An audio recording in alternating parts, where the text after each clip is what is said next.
அஸ்ஸலாமு அலைக்கும். இன்றைக்கி வந்து நம்ம வீட்டில் வந்து பொங்கல் செய்ய போகிறோம். இது பொங்கல் தொகுப்பு கிடச்ச கிஃப்ட்டில் வந்து நான் பொங்கல் செய்ய போகிறேன். இதெல்லாம் வந்து எந்த அளவுக்கு பச்சரிசி பருப்பெல்லாம் எடுக்கணுங்கிறத ஒரு வீடியோவாக நான் போட்டிருக்கிறேன். வாங்க எந்த அளவு எடுக்கிறோன்னு பார்க்கலாம். ஒரு கிளாஸ் பச்சரிசி. என்னோடய ஸ்டைலில் வந்து ஈஸியாக எவ்வளோ சீக்கிரம் பொங்கல் வைக்க முடியுங்கிறத நான் போட்டிருக்கிறேன். ஒரு கிளாஸ் பச்சரிசி எடுத்து இதில் வந்து திருப்பி ரெண்டாவது 1/4 பங்கு வந்து பாசிப்பருப்பு எடுக்கிறேன். கரெக்டாக இருக்கும். பொங்கல் நல்லா டேஸ்ட்டாகவும் இருக்கும். ஒரு கிளாஸ் பச்சரிசிக்கு இந்த அளவுக்கு பருப்பு எடுக்கணும். பாசிப்பருப்பு போட்டுக்கலாம். இது நல்லா க்ளீன் பண்ணிவிட்டு ஒரு 5 நிமிஷம் ஊற வச்சிடலாம். எடுத்து வச்ச அரிசி வந்து கழுகிட்டு சுத்தமாக கழுகி வச்சு சேர்த்துக்கலாம் குக்கரில். ஒரு கிளாஸ் அரிசி பருப்புக்கு வந்து நான் 4 கிளாஸ் தண்ணி சேர்த்திருக்கிறேன். ஒரு கிளாஸ் அளவுக்கு பால் சேர்த்திக்கலாம்.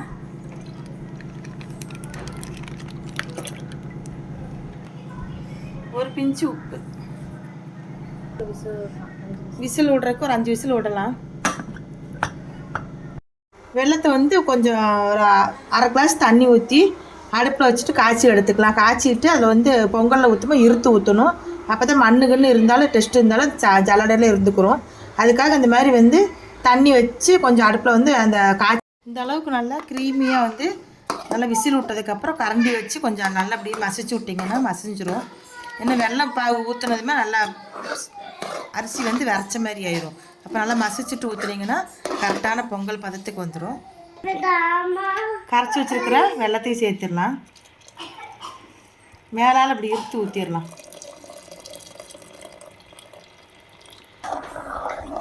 வெல்லத்தை ஊற்றியாச்சு. வெல்லத்தை ஊற்றிட்டு அரிசி பருப்பு வெந்துருச்சு. அதில் வந்து நம்ம வெள்ளைப்பாகு ஊற்றிட்டு கொஞ்ச நேரம் நல்லா இது வேக விடலாம். கொஞ்சம் வந்து நாட்டு சக்கரை நான் சேர்த்திக்கிறேன். பொங்கல் அப்போ தான் நல்லா கொஞ்சம் கலராக வரும். எல்லாம் ஒன்றா சேர்த்து நல்லா கிளறி விட்டுக்கலாம். வெல்லமும் சேர்த்திருக்கிறேன். இருந்தாலும் கொஞ்சம் நாட்டு சக்கரை நல்லா டேஸ்ட்டாக இருக்கும். ஒரு கடாயை அடுப்பில் வச்சுட்டு நம்ம ஆவி நெய்யை ஊற்றிடலாம்.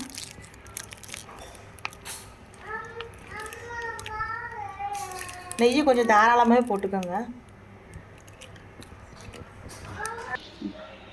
தாளிக்கிறதுக்கு வந்து முந்திரி பருப்பு, திராட்சை, ஏலக்காய் தட்டி வச்சுருக்கிறேன். இதெல்லாம் நல்லா நெய்யில் வந்து வறுத்துக்கலாம். ஏலக்காய் சேர்த்திடலாம். அதுக்கப்புறம் முந்திரி பருப்பு,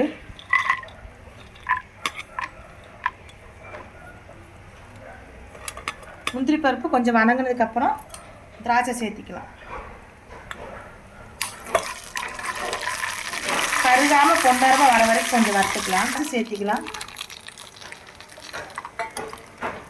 நெய்யில் கொஞ்சம் நேரம் நல்லா வணங்கினதுக்கப்புறம் இந்த பக்கம் பொங்கல் வந்து நல்லா கொஞ்சம் நல்லா க்ரீமி ஆகிட்டு இருக்குது. நெய் இந்த அளவுக்கு கொஞ்சம் தாராளமாக ஊற்றி தாளிங்க. அப்போ தான் பொங்கல் சூப்பராக வரும். ஊற்றிக்கலாம் பொங்கலில்.